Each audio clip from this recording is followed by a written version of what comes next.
Greetings. I am your host, Glen Alex, and this is the Glen Alex Show, the 2023 Positive Change Podcast Award winner. Each episode of the Glen Alex Show focuses on a different aspect of health because you are whole and all of you matter. And I am on a mission to help as many people as I can be joyful, connected, confident, and complete. The life experience I call Wellth, Wellth, which is health plus other riches. So please let that sink in because those who are wealthy and living in total health or even in pursuit of living in total health are balanced physically, mentally, emotionally, and spiritually and do not intentionally harm self or others.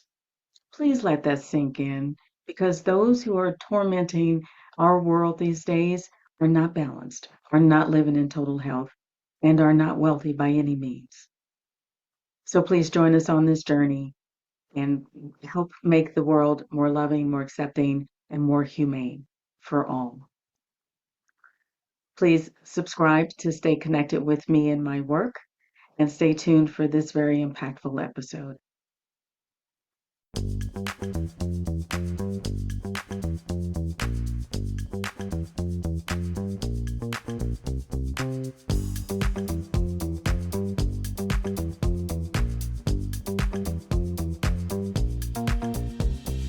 Welcome to the Glen Alex Show, where your health matters, set your mind, let it flow.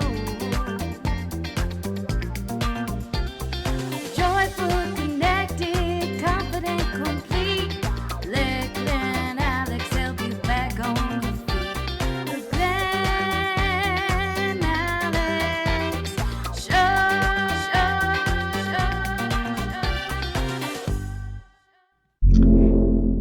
Shields Bialasik is an author, a coach, and mentor who helps people live their most powerful story. His worldview is that of global citizen, and he believes that it's time to stop perpetuating negative stories that control, manipulate, and stifle the human potential. For Shields, it's time to deconstruct identities that blind humanity from the real connections that we share. As an entrepreneur, Shields is continually driven to build the type of world he wants to live in. So please help me welcome Shields Bialasik to the Glen Alex Show. Hi, Shields. Hi, Glenn. Thanks for having me. Oh, you are so welcome. Thank you for doing this and for your work. I'm looking forward to our conversation about creative wealth. Okay. Great. Sounds good. Oh, before we jump in, just give us a laundry list of what you do just to give the audience an idea of all that you encompass. Well, I've been a lifelong entrepreneur and artist. I publish a magazine in Ashland, Oregon called The Locals Guide, and I've done that for the past 19 years now. And I have written a children's book series called Wiley's World, and I'm also working with the Time of Dreams series, which is books more on human empowerment. And so I'm always looking for creative ways to get out in the world and to create change. So a lot of the work in Locals Guide is about community building, and also my storytelling is as well.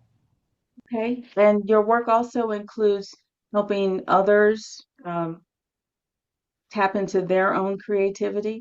Yes, a lot of my coaching that I've done with my business for community building and also my book has been about helping just coach people how to step into and live their most powerful life. Okay. And creativity is the path for you or one of the paths? Creativity is my go-to always. I'm Okay. always got an idea and I'm always coming up with new things to do.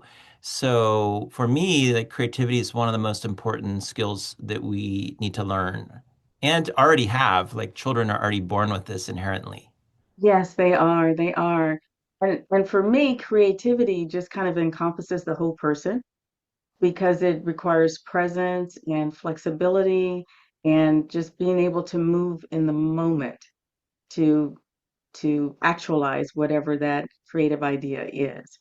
So I, in reading through some of your blogs, I came across one, Life is Art. Tell us what you mean by that. So this is, when I went to art school and when I was younger, well, when I was very young, I was like, I'm going to be an artist. That's what I'm going to do. So I thought, okay, I'm going to go to art school and I'm going to learn how to be an artist. And I went to art school and I found some of the courses really interesting, but I found a lot of them like began to almost like reduce my creativity and restrict how I was moving in the world. And Okay. I ended up like I wanted to study art education and I thought, okay, I'm really gonna like I want to work with younger people because they have the most potential for change. And then getting into that system, I was really questioning, oh my gosh, like young kids are the most creative people on the planet. What are we doing trying to teach them when they're really able to teach us? So for me, expanding the definition of art, like expanding the definition of looking at like our life as a big choice. Like how do we choose creatively to continually express ourselves? And that art isn't just something you do like in a class. It's not just something you do. It's something you do all the time. You live it as this entire experience. And so for me, that's like expanding the definition that everyone's an artist. It's just about how do you consciously choose to exhibit it and then claim it. Okay. That's really interesting how I've heard a lot of criticism about formal education not teaching people how to think, rather what to think. And that's what came to mind when you said that when you took the art classes, it kind of stifled how you moved in life. So, it as life being art, you're saying that the choices we make on a daily basis can be creative, artistic. Yeah, to go on a little more about that, point of view, like how we move our point of view in this life to expand and entertain other ideas outside other identities to expand the definition of who we are, what we are. It's oftentimes you find yourself becoming very restricted as you grow older and you fit into a Hmm. certain like model of this is what an artist does. This is who I am, what I have to do. And as if you can like break that boundary, deconstruct that boundary, look at the bigger picture and keep that point of view free creatively free so that you're always finding the yes. You look for the answer of yes, not getting into the dead end of no, okay, I can't do this. I can't write a book. Okay. I can't remodel my house because I'm not an architect.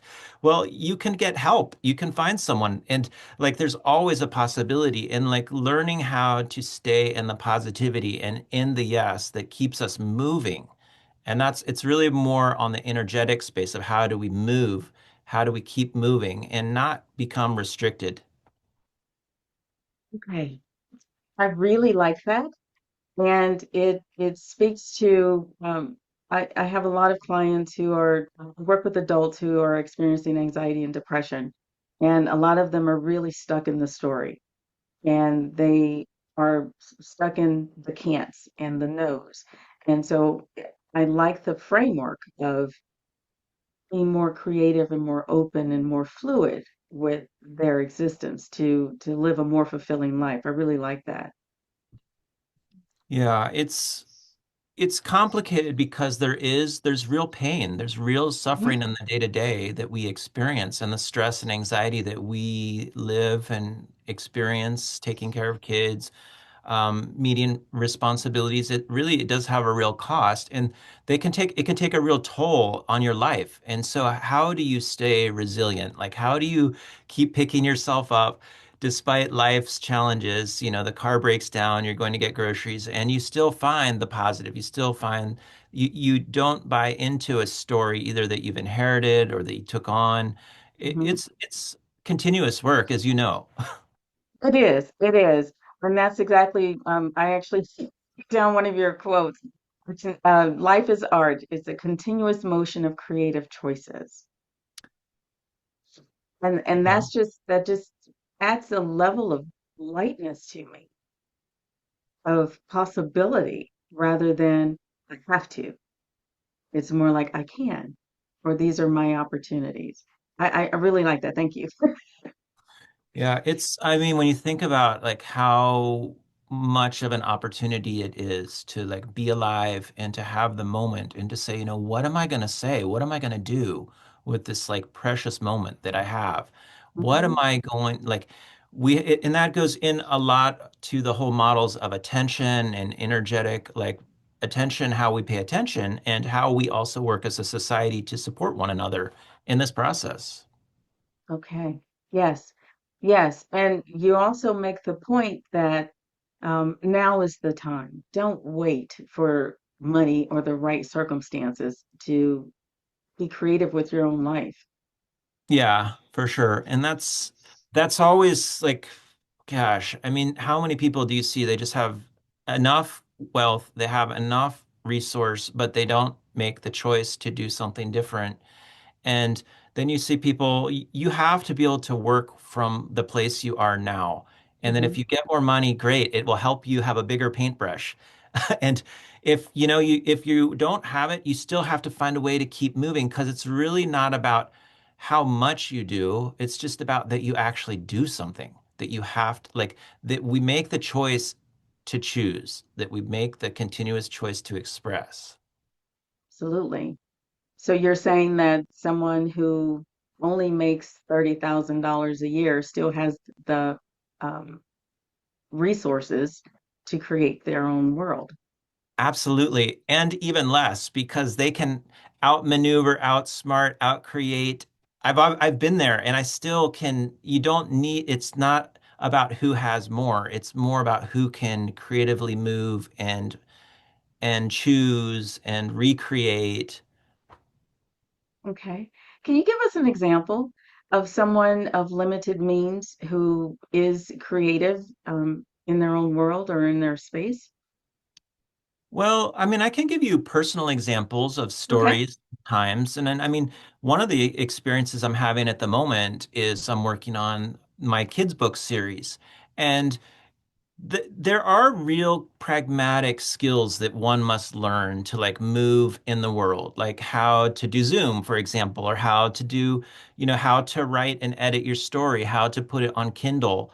And it does take time. There are like real costs that often take time to learn the pragmatic skills. But for Hmm. example, um, right now I've been having so much fun in my creativity of this kids book series because I realized the only restraint, I mean, it's not making any money, but that's not the point. The point is I actually finish it and do it. Yes. And so when KDP is free and I can publish books as long as I want, and I can get it out into the world, and then I can creatively look for other ways to help me from ChatGPT translating something to Fiverr finding someone in Japan to translate the smaller kids book into Japanese. It's really, and it doesn't cost, it's not, there's so many different ways that we can choose to move. And I think that we have to like deconstruct the way we think it's supposed to be done and then keep asking. What I often do is I ask myself, what can I do now? What can I do now? And it's like I can sit at the table and write with a pen and paper. If I'm stuck in the airport, I can take out a piece of paper and draw. I can like knock out. And it's always Glenn, we have this idea that like creativity is done and like you need the perfect like house and the cat's sleeping on your lap and you've got your tea and nobody's yelling in the background. You don't get any interruptions in your life. Right. But it's so rarely like that. What I find I'm doing is little chunks here and there between the responsibilities and chaos of the day-to-day life. And yes, there is rigid mindset that it has to be done in this time frame, in this particular way, at this particular time, in this particular setting. And when my clients come to me with that, I do talk to them about mental flexibility, about seeing other ways of how to see other ways, other points of view of what they're dealing with. So I think we do lock ourselves in far too often and find ourselves frustrated, which trigger a lot of anxiety and depression when it doesn't work out the way it should. because we're locked in that one way, and that's not reality for most people. Yeah, and you can feel it. You can feel yourself shutting down or the Yes. anxiety and the self-doubt or I have to or should. I Yes. almost, for me in my system, I almost feel it's like ice. Like I'm just becoming like my movement, not just physical movement, but like energetic movement. I'm just becoming frozen. And it's almost Okay. like even if you can wiggle your pinky, like write a paragraph, draw a little sketch, or make a note to yourself. Like you've got to kind of not let yourself get totally locked in because if you get totally frozen down, like just no motion, no choosing that is very difficult to move out of. Absolutely. Absolutely. Now, what role do you think, or what impact do you think social media has on how we move through life these days? Well, that's so complicated to like the story that we believe from social media is probably the biggest thing to pay attention to. And Okay. when you look at like well, that looks so easy, all these things that people are doing. And you're like, that becomes your story. You don't realize, like, and then I see this especially with perhaps young men, young women. You see these extreme sports and you see these cuts and clips that are extremely dangerous. And it looks like one continuous life of Mm-hmm. all these different stories. And you realize, wow, like one accident from one of these like one of these extreme movements could cost a life, could cost years of recovery, and you don't understand the real cost and consequence. So I find that like social media, the biggest thing to pay attention to is trying to keep it like grounded in yourself of what is realistic here, what is not, especially since the objective is to sell you into a dream. Yeah. Okay. You want to say more about that? Yes, a lot of the platform is used for marketing. And Mm-hmm. so you're looking at how people want to sell a dream. Like, oh, I'm so successful. I don't have to work. Oh, it came Yeah. so easy for me. But you see a lot of the financial models of financial successes basically like, give me your money and I'll tell you how to get rich. It's it's weird.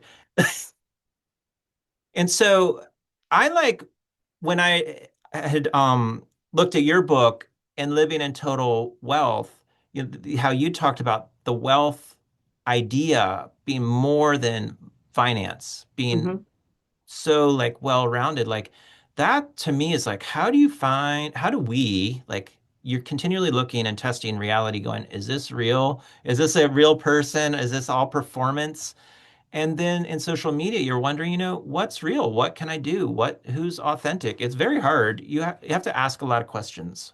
You do have to ask questions and not take it at face values, and un unfortunately, that is depressing to people who don't have that easy lifestyle or get that instant wealth or recognition. It can be very frustrating, and it's not, like you say, real on the surface. And it's really, yeah, and it's really important to not compare experiences Yes.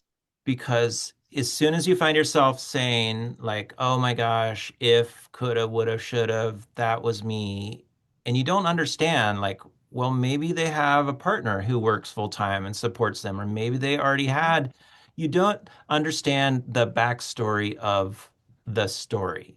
And Okay. Okay. So, is it fair to say that comparison is a lack of creativity? well, I don't, I'd have to think about that one Okay. more, but I just don't think you can't compare experiences because everyone has come from a different path. And the way, Well, go ahead. Go ahead.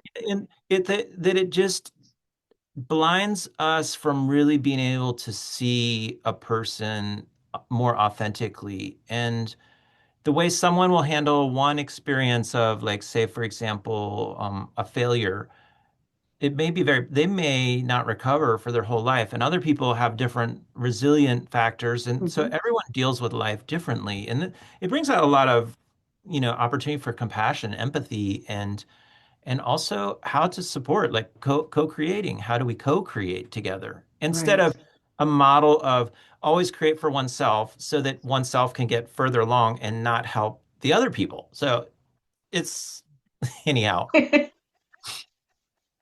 Go for it. Well, I'm going to leave space for you to ask me something else about it, but it is part of the deconstructing of, how to, and I talk about it in my book, Growing Extraordinary People, and the model of attention and what our Okay. attention really is for. And if we think it's for ourselves, it's far from that. Okay. I'll just say one more thing about comparison. And what I was thinking about that in relation to creativity is when we're busy comparing ourselves to other people, she's smarter, prettier, richer, thinner, then that pulls us out of the space to be creative for ourselves and for our loved ones. So I'm comparing myself to her to be like her when that may not align with who I am. And that pulls me out of I my totally agree with creativity. you. Okay. Yeah, Okay. I think it's so important to stay present and realistic within oneself because you have the gifts that you've been given that they don't have, and you have the friendships and connections, and it's like you have to stay. So, like for me, also creating when I'm asking, what can I do now? I'm also asking, like, what do I have now? Where am I Okay. now? Okay. Who's surrounding me? What responsibilities? If I have an hour and I'm in say I'm in the airport waiting for the airplane and I'm sitting there, I can choose to space out, watch a movie, go get a coffee, or I can just say, I'm going to take a moment for me and work on my vision. And I have my laptop and I can, have enough battery. I'm just going to write for 15 minutes. And Okay. so, but I really agree with you that if you're pointing at staying centered, stay within yourself. Don't go into comparing. I'm totally with you there. Okay. Now you mentioned attention. Um, there are a lot of distractions in our world these days. What do you mean by attention? So attention, it's a long answer, and I won't give all of it, but in my life, part of my story is having been introduced to energetic seers at a Okay. very young age and understanding that attention is an energetic field. Okay. And that one of the biggest things was that the question really is like if you say attention deficit disorder, the question is, well, where is your attention? Where Mm, is our attention? And so when you're and you're I like you're right, there's so much distraction. It's like, how do we protect ourselves to have the agency to choose something that's authentic to us, to protect ourselves, to create from a sense that's our inner voice and our authenticity.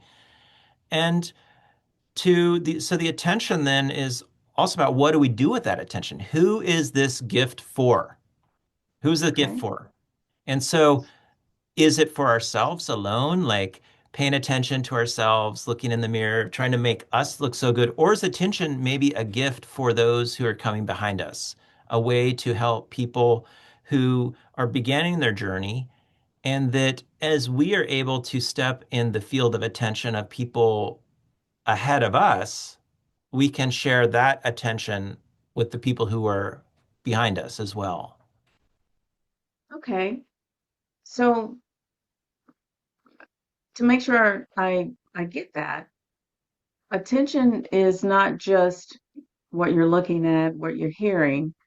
It's um oh, wow, I'm at a loss for words. It's it's spatial and help me here. Help me here. So, so if you think about the Statue of David, Okay. people are very responsive to this amazing creative piece of work. But are they paying, like, what is the real, like, enamorment with? Is it with the actual statue or the field of attention that created the statue that still exists outside time and space? Okay. And attention as an energetic field is a model of like imagine a flashlight beam that shines, and wherever you put this beam, it changes what comes into it. And you think about intention and creation, and you're walking around a city and someone put a railing there. So when you're walking, you raise your foot and put your hand on the railing. If the door is lower than you should, like then if the door is higher or lower, you will bend down. An attention has directed you of how to move, how to be in the world. And beginning to notice, how does your attention direct others to be? How do you share opportunity? Because if we create experiences and worlds in which you restrict people's points of view and you restrict Okay. people's creative abilities, then that's the opposite of the creative freedom and allowing people to have agency where they can step into their own artistic, you know, God space of being. Okay. That All was a lot. right. It was, and I'm chewing on it as you're speaking. I'm taking it in, absorbing it, and translating it into my way of organizing the world. So as you were speaking, I was thinking of what came to mind was a client who she was very stressed out about the different areas in her life. She was bouncing from one topic to another, and I would ask a pointed question here, pointed question there, and I just let her have her space, right? And so after the session, she messaged me and she said, "Thank you for your supportive presence." Mm, I didn't tell her what to do. I didn't give her any guidance. I just asked a couple questions here and there, just listen and was present for her. And she saw it as me being supportive. Is that similar to what you just described as attention or a part of it? it's a part of it, and Okay. you're like it's hard to talk about things that we don't necessarily have words for in the day-to-day life. Okay. That but when you look at presence, your ability to stay, you're staying with her. And but you're also the attention is how you're paying attention to her. You are not checked out. You can still be you can have presence, but also be paying attention to something else. We can pay attention to multiple things at once. And oftentimes that's where we are as just people, you're paying attention to your spouse or the timing for what you're cooking, you're paying attention to your job. But understanding the power of attention and then how to use it creatively. Okay. Okay. Well, thank you. Thank you.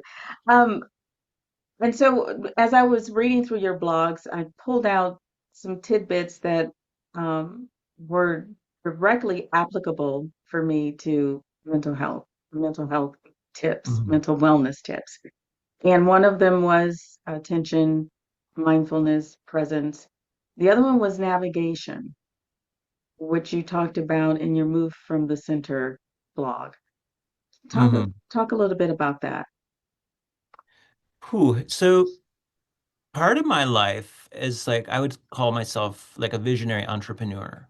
I've Okay. always had ideas. And when I was younger, if you imagine like like you're looking at a picture and you see mountains and you see the distance and you're like, "Oh, I'm going to do that. I'm going to make this house and that and go all these places." But as you get older and you start to take that path, like from a one-dimensional flat view, your point of view moves above it and you start to see like, oh my gosh, that's 30 years. That's like $200,000. Like that's like going to cost me, a divorce and a kidney stone and all these different things that are going to happen before I can really fully get to that. Or I need 50 people. The moving from center and moving like in the navigational aspect is like I really see so much, and that's why we have mentors and guides because they help move our points of view. Okay. And you as a mentor and coach and guide, you are helping people see other ways that already exist. It's not like it didn't exist. It's just that you help them see something that wasn't apparent to them at the moment. Okay. And so I'm doing the same in my work, but creatively also doing the same in the writing and the kids' book stories in the community building with the magazine. Okay. So is it the navigation piece more about those creative choices in real time? Yeah, navigation. So I see so much of it as navigation, because you have to know what choices you have to entertain, right? Okay. And it's really hard if you think, um, like for example, let's make it something super concrete, like your car gets a flat tire on the side of the road. And you're like, okay, I could sit in my car. I could get out and fix it myself. I could call my neighbor. I could call my spouse. I have AAA. Like you can start going down your list, but there could be something that you didn't expect that might be just randomly, like maybe a stranger pulls over and they have the same, and it's your neighbor, and they pick you up and give you a ride. Like you don't know like the spectrum of possibilities, but oftentimes, and that's not like necessarily that example, you could just keep going with more and more possibilities. But as a navigational, what you're trying to do as a creator, we're always trying to look for like what's the path that we prefer to take, right? Okay. To the end result. Some paths will cost a lot of money. Some paths will be fast and easy. Some paths will be really painful, destructive. You get to really choose. And with using like creative intelligence, we're choosing like, oh my gosh, if I'm going to write this book and it's 600 pages, that's going to take at least 9 months or 3 years, depending what where your skill level. There's just real concrete details. So a Okay. lot of the navigating of life, we're continuously looking at all these different choices that we have. Okay. Okay. So when I'm talking about creativity, when we stop motion, you it's a real energetic stop. And there Mm-hmm. are real energetic bindings and experiences that people have where they become stuck, like entanglements and experiences where they need extraction or they need help from other people to help them make a different choice because they absolutely can't see their way out of the maze that they're in or the trap. Okay. But creatively, looking at the bigger picture, how do we keep choosing? How do we keep moving? So even when you feel like you're at the very end, you don't have any other choice left, there's still one more choice. There's still one more Mm-hmm. choice. And that's part of that resilience. But that's played a lot into my life work and Okay. how I do that on many, many different levels. Rest in motion. That's so important. Like that goes back to that ideal, like how you think it is. If you know the meme where this, how you think my life is, and sitting on the beach, having the drink and relaxing, and then how it really is, like getting the kids to school on time, rushing to write, Right. um, dealing with parents who are aging, like all sorts of things. And so so much of our storytelling to ourselves, the storytelling like, oh, I'm not going to get a break until it's over, I'm not going to get a break Mm-hmm. until I retire, or these different stories that can really like impact our own sense of like self-reflection, like Mm-hmm. the idea of how to rest when you're moving, like taking little moments where maybe um you're driving the car and it's a long drive, but you can just listen to some music that feeds your soul, Right. or you do something. So that's a lot of that. And I think it's important to do because if it's too much stress and too much strain without a counterbalance, you will find yourself in like a deficit. I agree. I agree. I also was thinking as I was reading about rest in motion from your blog was that it reminded me of grounding. Being grounded enables us to um, be stable while we're in motion, while we're in flux and have energy flowing in and flowing out. Just being grounded allows us to rest in motion. That's what came to me when I read your words. Yeah, absolutely. And there's so many different techniques for, from just take breathing, Hmm. sitting down or even being grounded or drinking a cup of water. There's so many different things, but I think more the aspect of like choosing it intentionally. Like I'm taking a moment for me to rest, even if it is still like you're on the surfboard in the ocean and you're having to paddle because there's a current.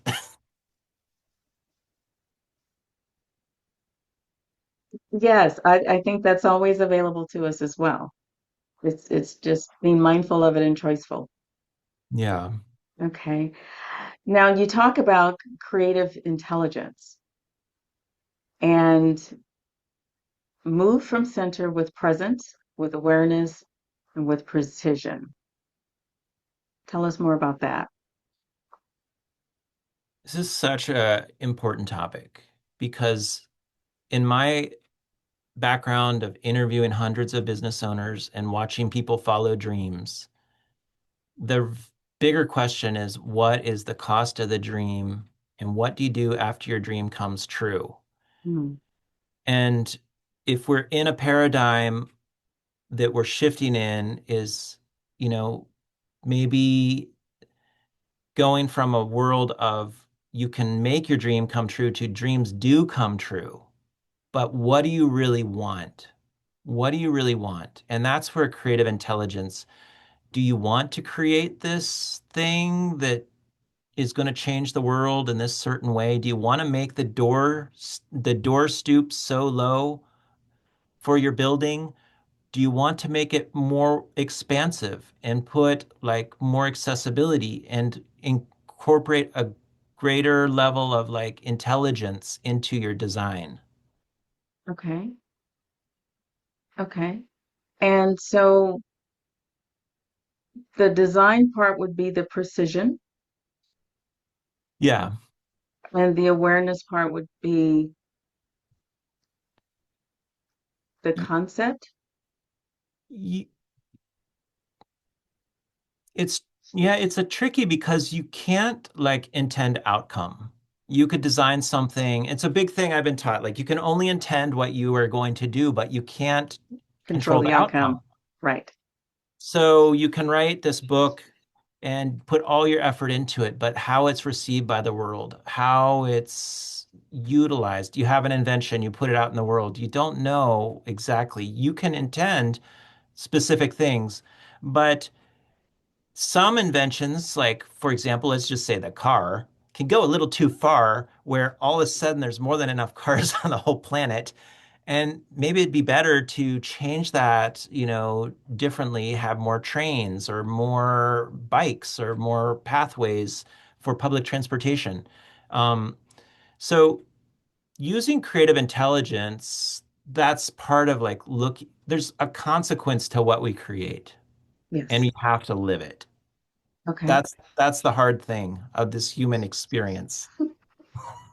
You mean everything I make isn't going to be perfect and right?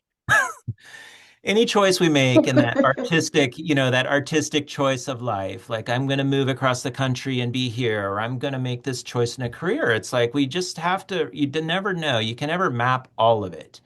And when we're looking at things navigationally as creators, like, oh, okay, you're trying to see as well as you can, like what is in this terrain that I'm moving into. And you can talk to your elders and people have more experience and masters and gurus, and you can get feedback. They might say, Right. actually, I'm going to give you some feedback. If you do this, this is what you can expect. So then, like, you're going to have 50 employees and you're going to have an HR person and you're going to be working 60 hours a week. And, like, you will Right. have real consequences. But it's a lot that we take on. It is. It is. Now, as a global citizen, if each of us or more of us were consciously creative in our lives, how do you think that would impact humanity? I think part of it, like the creation starts from the story you buy. Okay. And when you start saying, I am this, and you look at the most basic myth, like we're just people on a planet. Like this idea of boundaries, borders, countries, like, yes, there's different spaces, different experiences and cultures that have evolved. and we're still a bunch of people on a planet. And so, and we're all trying to have people in my worldview want to have a good life. They want to share, they want to celebrate and have family and enjoy and be a part of this wonderful experience. But how do we, so being able to be that creative is like, how do we deconstruct the stories that perpetuate the lack of creativity? Okay. How? Asking good questions to begin with, like going into the deep, like noticing where we've accepted it blindly, noticing Mm, where we're just like, okay, I'm just one, it's an active experience of choosing and recentering and looking at things differently. And it takes time and practice to do. okay. Okay. And it's doable though. It's doable. I think things change over time. And yes, it's completely a possibility of choice. And I think you mentioned it earlier that it's being creative is innate. Yeah, I think that the biggest challenge we're faced on the planet is creativity, actually, because we can create solutions to many of the existing problems, but certain situations have been imposed by creativity and it can Mm, get changed by creativity. okay. And looking at like how you change those stories, change those identities, but also they have to be supported financially with resource. There is a boundary of like idealistic, like, oh, this would be great. We're all Right. living on this planet. And then you have real pragmatic reality, which you have to work in. And hopefully, over the course of time, people will continue to ask these questions and support one another in expanded creative growth. Hopefully. Hopefully. And hopefully we will get to the point where we do recognize, acknowledge, and accept our shared connectedness. So, Yeah. okay. All right. So, do you have any programs, any offers that you'd like to share with the audience? Well, a good way to start to learn about my work is to go to my website, Time of Dreams, and I have a book that I've written about creating empowered, extraordinary people, creating Yes. extraordinary people. Yes. And it's about models of attention. And it is written as a parenting book, but it's really about how we reparent ourselves, how we pay attention, and learning how the attentions that have already existed, like noticing them, noticing how they stifle our creativity, how they support our creativity, and going into that. So that's a great way to start with me. Okay. Okay. And so we can purchase the book from your website? The book is there on the Time of Dreams, and there's links to buy it from there. And then I have coaching if anyone is interested in taking anything further in Okay. specifics. Okay. Individually or and professionally, you coach. In both. Okay. And that's so much, there can be specific needs where people just wanna, it's really about like how do we all step into our voice in our day-to-day life. Okay. Okay. And given this really important and huge topic of creativity, do you have one takeaway for the audience? Keep choosing. Okay. Just keep choosing. Notice where your choice is and ask where that choice is coming from. Just keep choosing. Okay. Okay. Very well. Shields, thank you so much. This has been a really interesting conversation, and I have a lot to chew on because you introduced a couple of new concepts for me or new definitions for me. So I thank you for that. I thank you for your work.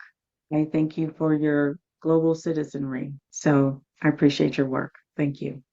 Thank you, Glenn. Thank you also for the work you're doing and all the support you are bringing into the world. Thank you. Thank you for tuning into this episode of the Glen Alex Show. We really hope that you learn from the information and insights and tips presented to go out and create your healthiest and most joyful life. It will benefit you, your loved ones, and the entire world. Please like, subscribe, and share this episode, and drop a comment. Refresh your spirit with a nourishing thought.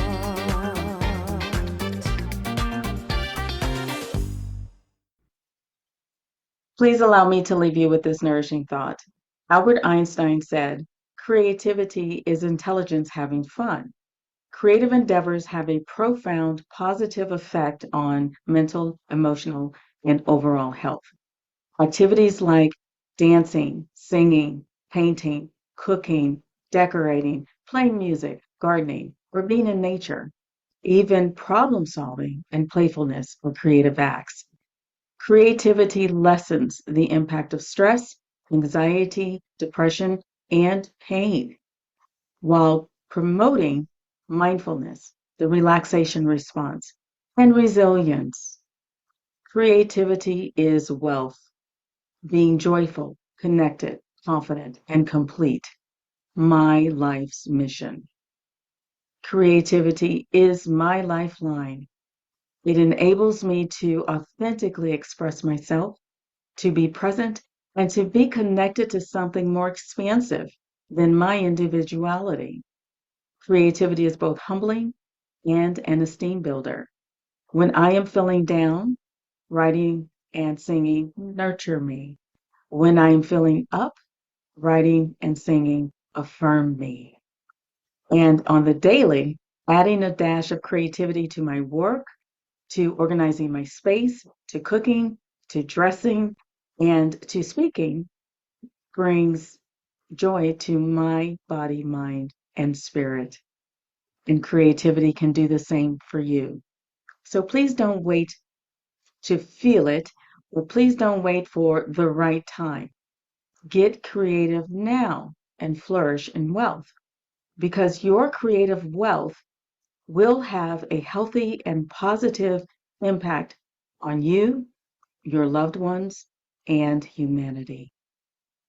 To learn more about your creative wealth, visit glenalex.com, order your copy of my 5-time award-winning book, Living in Total Health, order your copy of the Amazon bestseller, Wellness Through Words Anthology, which contains my chapter, Living Well with Boundaries, and book your complimentary consultation with me. Then tune in to the next episode of The Glen Alex Show.